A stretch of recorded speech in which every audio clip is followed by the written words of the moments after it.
au président de la République, le corps diplomatique et les organisations internationales représentées à Yaoundé et les corps constitués nationaux. On a décrypté pratiquement toutes les images de cette cérémonie, notamment la partie consacrée aux corps constitués nationaux. Il y avait des poignées de main et la presse au lendemain de cette cérémonie a interrogé est-ce qu'il s'agit là des dernières poignées de main ou la dernière poignée de main entre le président Biya et les ministres qui étaient présents. Monsieur, on commence par les absences qu'on a observées pendant cette cérémonie. Valère Bessala, il n'y avait pas le président de l'Assemblée nationale, il n'y avait pas le président du Sénat. C'est les vice-présidents qui ont conduit les délégations de ces institutions. Le Conseil économique et social, là on comprend, le président est décédé, mais on a vu un Conseil économique et social réduit à 2 ou 3 membres seulement. Est-ce que ce n'est pas l'occasion pour le président de la République lui-même de sentir qu'il y a des vides qu'il faut combler ou on avance? On ne donne pas l'occasion à un prince. Le prince connaît ses occasions et il les saisit en temps opportun. Lorsque l'opportunité lui permet, et la météo de sa propre politique qu'il façonne lui permet de le faire. Je crois que votre question est assez... elle est à la fois intuitive, mais elle nous permet aussi de rentrer dans des choses que personne peut-être ne veut dire. Nous sommes dans une république des absences. Et ce n'est pas hier ou avant-hier qu'on va le dire. La république des absences. La république des absences. Et je vais être peut-être un peu plus méchant, la république des morts. Donc nous savons qu'il y a des ministres qui sont morts depuis, qu'on n'a jamais remplacés. Et alors, il y a des malades qui viennent à chaque fois à la session de mars au Sénat. Il y a un malade qui vient, il se fait réélire, et puis il va se coucher à nouveau dans une civière en Europe. On m'aurait même dit qu'il est cette fois-ci en Russie. Vous voyez, c'est de lui que vous parliez au niveau du Sénat. Il n'était pas là. Il y a un autre qui est arrivé quand même à Yaoundé pour cette présentation de vœux, mais apparemment son corps l'a rattrapé. Et on ne l'a pas vu aussi là-bas. Je parle du président de l'Assemblée nationale. Même à la cérémonie qu'il avait annoncé lui-même à l'Assemblée nationale, c'est le premier vice-président qui a reçu les vœux en son nom. Mais il est quand même rentré à Mora, je crois, hier ou avant-hier. Vous voyez, c'est de que vous vouliez parler. Alors, moi je rentre après la République des malades, des morts et des absences, pour dire que ce qui, moi, je vais d'abord prendre ça comme ça, ce petit volet, et revenir après sur le reste. Ce qui, moi, m'a un peu intrigué, c'est le choix du président de parler à certains et de ne pas parler à d'autres qu'on connaît quand même assez éminents. Le plus important, c'est lorsqu'il a fini la poignée de main. Je vois qu'il s'est arrêté longtemps auprès du clergé, ensuite devant le DGSN, M. Bargangere, et ensuite devant le ministre de la Défense. Oui. J'enlève le clergé. Mais le premier symbole, et même Jean Côté. Le premier symbole, merci beaucoup, disons aussi le secrétaire général de son parti, le premier symbole c'est que le président, justement, on l'a déjà dit plus d'une fois, et ça nous a encore réconforté dans cela, a des figures qu'il reconnaîtrait même dans son sommeil. Tout à fait. Vous voyez? Mais les autres ne les connaissent plus. Il ne les connaît plus. Donc, il manque de repères même dans la reconnaissance même de son personnel politique. Il manque de repères. Et les repères qu'il nous a montrés à travers ses arrêts majeurs, en sortant de la poignée de main, montre effectivement que tout ce qui l'intéresse, c'est sa propre sécurité. J'ai dit le DGSN, j'ai dit le MINDEF. C'est tout. Et si vous dites déjà que tout ce qui intéresse un prince, c'est sa propre sécurité, alors vous êtes dans l'égoïsme managérial, vous êtes dans l'égoïsme politique. C'est-à-dire que la sécurité d'un prince, c'est d'abord son propre pouvoir. C'est-à-dire que ce qui aide à le maintenir en place, c'est cela qu'il connaît. Et pourtant, ce qui l'aide à le maintenir en place, ce n'est pas eux qui produisent des richesses. Vous voyez? C'est pas le ministre, c'est le ministre des Finances, c'est le ministre de l'Économie, c'est le ministre du Commerce, c'est le ministre de l'Agriculture, c'est le ministre de l'Élevage, je peux en citer. Vous comprenez? Je reste seulement sur ces quelques éléments pour vous comprendre. Mais je vais plus au fond. Qu'on a observé à la présidence, il y a eu les absences, d'abord, de très hautes personnalités, le président de l'Assemblée nationale, le président du Sénat, on a dit le Conseil économique et social, on peut comprendre, même si on peut interroger également la durée de cette vacance-là à la tête du Conseil économique et social. Est-ce que Valère n'est pas en train de vous donner raison? Écoutez, je ne vous le fais pas dire. Je crois que l'analyse de Valère Bessala, qui est une analyse froide de la situation de notre pays, au fond, me conforte dans ce que j'ai mis sur la table des membres du Conseil constitutionnel. En réalité, il parle des absences, il parle des disparitions, il parle des silences, etc. C'est de ça qu'il est question. Je crois quand même que, vous savez, Jean-Jacques Zé, il arrive un moment où dans un pays, il est bon que les citoyens se ressaisissent. Et que les citoyens, dans leur globalité, dans leur entièreté, c'est pas une affaire de parti politique. C'est pas une affaire du temps de Limbi Lobé ou de Valère Bessala, d'Olivier Billet ou de Ronan Guili, non. C'est une affaire qui concerne un pays tout entier. Et moi, je peux vous dire qu'un pays qui fonctionne au ralenti ne peut pas demander à des jeunes, on parlait de football tout à l'heure, d'être super performants sur les terrains de football.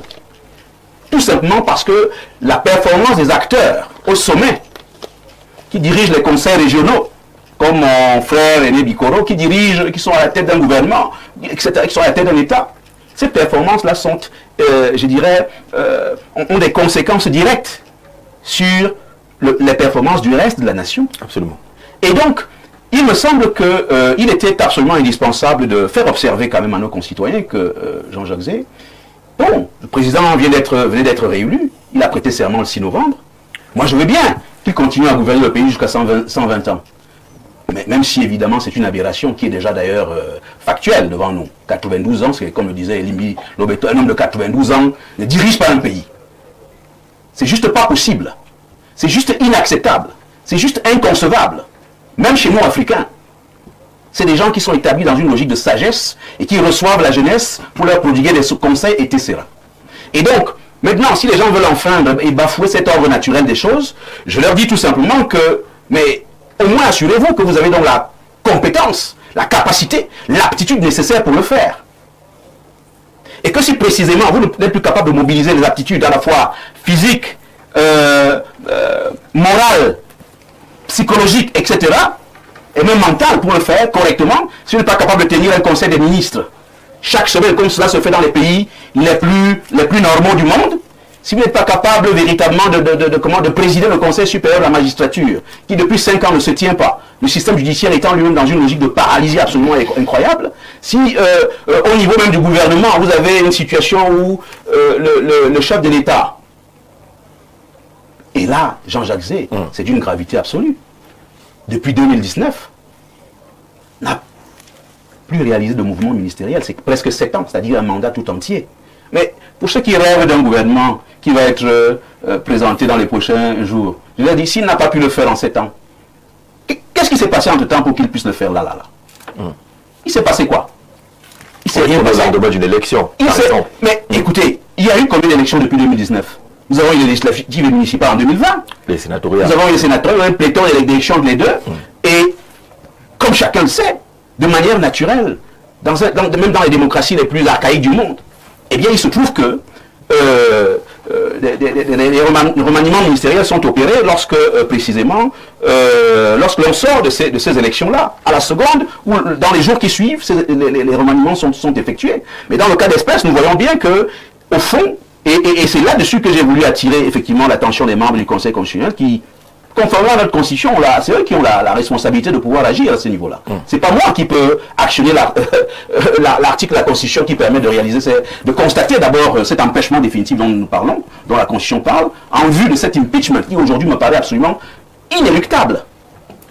D'accord. Et donc, il faut dire une chose, c'est que il y a d'ailleurs un risque de pourrissement, comme le disait effectivement Valère Bessala tout à l'heure. C'est-à-dire que les incapacités déjà enregistrées par le passé, elles ne vont que s'intensifier. Et la logique des très grandes instructions va continuer à alimenter cette espèce de défiance à l'intérieur du système gouvernemental, au point où on va se retrouver dans une crise qui va être encore plus exacerbée au sein de l'appareil gouvernemental et du système dirigeant d'une manière générale. Mais de manière extrêmement simple, ce que j'ai voulu dire, c'est que le président de la République n'a plus la compétence, l'aptitude symbolique. Vous savez que le pouvoir, il a cette dimension, il y a une dimension onctionnelle qu'il ne faut pas négliger, elle est extrêmement importante. Le pouvoir, quand les gens vous disent que tout pouvoir vient de Dieu, c'est une Bible qui ouvre parfois la Bible ici. Le pouvoir n'est pas une affaire qui vient d'ailleurs. Hein. Et donc, lorsque vous avez été dépossédé de l'onction symbolique du pouvoir, avec évidemment les constats que nous pouvons faire, c'est-à-dire que les gens décèdent au sein du gouvernement, les gens décèdent, c'est pas une personne, c'est pas 2 personnes, c'est pas 3 personnes, c'est des tas de membres du gouvernement qui décèdent. Il y a des démissions qui ne sont même pas, dont les remplacements ne sont pas opérés à la seconde. On vous produit des intérimaires qui eux-mêmes sont obligés de gérer double ministère, mais c'est juste incroyable. Et donc, vous avez cet ensemble de situations, vous avez parlé du Conseil économique et social tout à l'heure. Mais Quel est le problème? Qu'est-ce qui véritablement empêche? Mais c'est pour ça que je vous dis, il s'agit de constater là des manquements constitutionnels du chef de l'État. C'est des manquements graves qui, à l'instar de ceux d'Abdallah, dont je vous parlais en Équateur, qui a été impeaché au bout de 6 mois de magistère. D'accord. Et donc, cela me paraît quelque chose d'absolument grave, hein, préoccupant pour le destin de notre pays. D'accord. Ces images vues au Palais de l'Unité, François Bikoro, ces absences notables quand même, qui ne sont pas fondamentalement nouvelles, mais ça commence à courir. Le président de l'Assemblée nationale est difficilement présent, celui du Sénat est difficilement présent maintenant à des grands rendez-vous, que ce soit au Parlement même ou dans des rendez-vous comme cette présentation des vœux. Est-ce que ça ne devrait pas interroger le principal acteur lui-même, le président Biya, lorsqu'on annonce des délégations comme celle-là et qu'elles ne sont pas conduites par les présidents? Vous avez tout à fait raison. Le problème de l'agora dans notre pays sont les éléments de langage. Je voudrais saluer la famille Bush. Vous comprenez? Je salue. Allez-y, expliquez. Je salue vigoureusement la famille Bush. Il paraît que c'est la plus grande démocratie au monde. Aux États-Unis? Oui. Il y a eu deux Bush, non? Oui. Le premier était quoi? Le père, Et le deuxième? le fils. Il y a des débats quand vous les lancez dans l'opinion qui gênent. Ça gêne beaucoup. Parce qu'on a le problème du gouvernement. Et vous suscitez une piste de distraction qui va faire à ce qu'on oublie que depuis 7 ans, il n'y a pas un gouvernement dans ce pays. La piste de distraction, c'est laquelle? Oui, quand on dit que le fils de tel ne doit pas attraire à ceci, et qu'on dit que c'est un danger pour la République, Là, vous répondez ça ne crée rien, je ne réponds pas, j'ajoute le débat. Vous répondez à Valérie Basse. J'ajoute le débat. Je dis que là où vous avez copié la gouvernance jacobine, parce que la gouvernance jacobine qui fait en sorte que dès qu'il y a une élection, il faut faire un gouvernement. Tu es tout à fait d'accord, puisque ce sont les habitudes que nous avons eues. Ça peut non. C'est la gouvernance républicaine. Non, moi je suis dans la gouvernance dans le village. Quand le notable est malade, on le remplace par dans mon village. Ça c'est la gouvernance. Non, nous parlons de la démocratie. Je ne parle pas de démocratie. Je ne parle pas de démocratie. Je vous dis, nous sommes ici dans la gouvernance jacobine. C'est elle qui nous a apporté ces bonnes choses. Donc quand un notable est malade, on le remplace. On ne le remplace pas. On le soigne. Comment on remplace un élu? On le remplace comment? Professeur, vous allez nous aider. Il y a une autre élection. Très bien. Donc c'est un débat clos. Il n'y a pas de Mais ce qui n'enlève pas que il est vraisemblablement absent parce que ça ne va plus. On se comprend. Il y a une élection en février, je crois, non? Donc il faut attendre les prochaines élections. Non, mais je vous dis que quand quelqu'un a été élu et qu'il est malade, il ne va pas le remplacer par un mécanisme qui n'est pas le même que celui qui l'a amené là. Est-ce qu'on se comprend bien? Donc pour moi, c'est un débat qui nous distrait. En revanche, préparez-vous en mars et en février. Vous savez comment on remplace les vieillards importants dans la démocratie. Comme tu veux un peu insister sur la démocratie. Tu sais comment on remplace quelqu'un dont tu dis que le peuple dit qu'il est fatigué, il est malade, il est absent. Tu sais comment le faire et c'est en février à mars. C'est ce que vous enseignez aux enfants à l'université. Maintenant, il y a que nous n'étions pas habitués à voir un gouvernement durer aussi longtemps, même quand on le remplace en portion. Maintenant, je veux simplement comprendre. Quelqu'un a dit qu'il a causé avec 3 ou 4 personnes. Nous sommes dans un pays taraudé dans son flanc nord, par Boko Haram. Oui ou non? Dans son flanc ouest, par des bandits qui veulent saucissonner le Cameroun. Dans son flanc est, ça se dit un peu calmer là-bas. En rappelant que le président de la République est le ministre de la Défense lui-même. Je ne veux pas savoir, je veux décrire au Cameroun. Le truc de Cameroun qui peut amener un président de la République à n'échanger qu'avec des gens qui jouent un rôle permanent pendant que nous on débat pour débattre. Ce sont des forces de défense et de sécurité. C'est qui les gèrent. Il paraît qu'ils se voient un peu plus pendant l'intersaison que vous appelez Conseil des ministres. Je suis convaincu qu'un ministre de la Défense ne peut pas faire 7 ans sans voir le président de la République pour donner l'état de la sécurité du pays.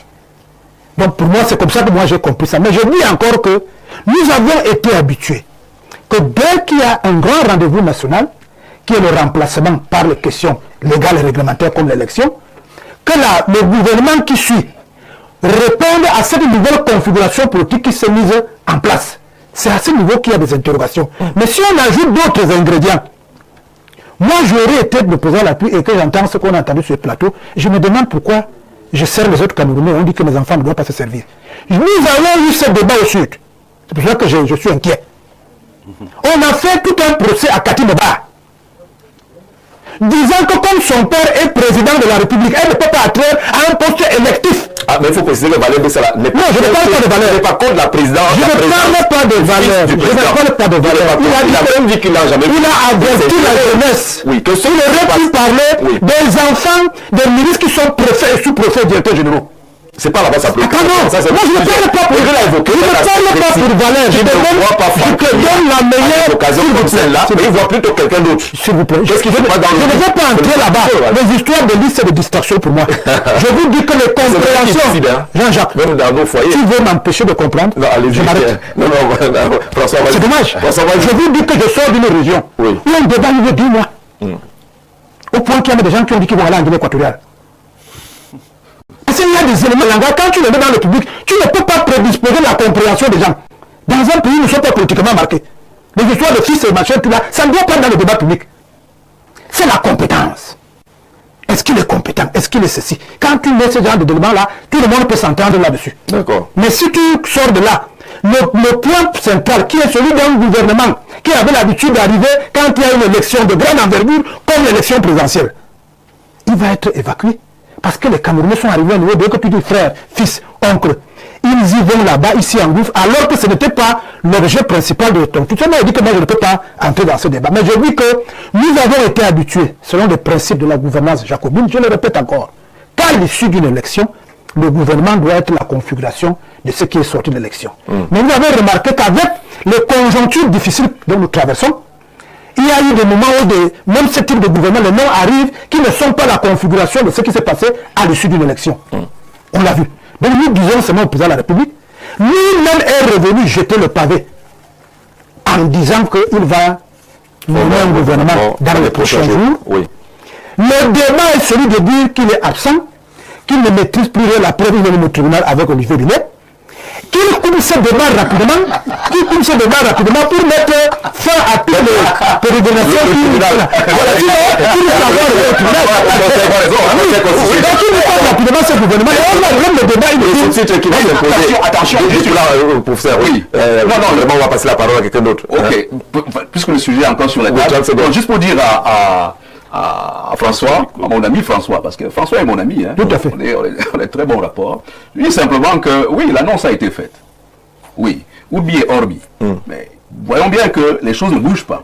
Et je dis à François que quand bien même, par extraordinaire ou par miracle, quelque chose était fait, qu'un gouvernement advenait, ce dont je doute fortement, et ça je le dis avec fermeté, eh bien, il faut considérer simplement que le constat de base qui est fait demeure. Et il demeurera, il s'intensifiera avec le temps. Et donc, il faut anticiper. Gouverner, c'est prévoir. C'est la raison pour laquelle il fallait précisément alerter le Conseil constitutionnel pour qu'il prenne ses responsabilités. Alors, ça va à son niveau. Voilà. Que le gouvernement soit... La requête porte sur la destitution du président de la République.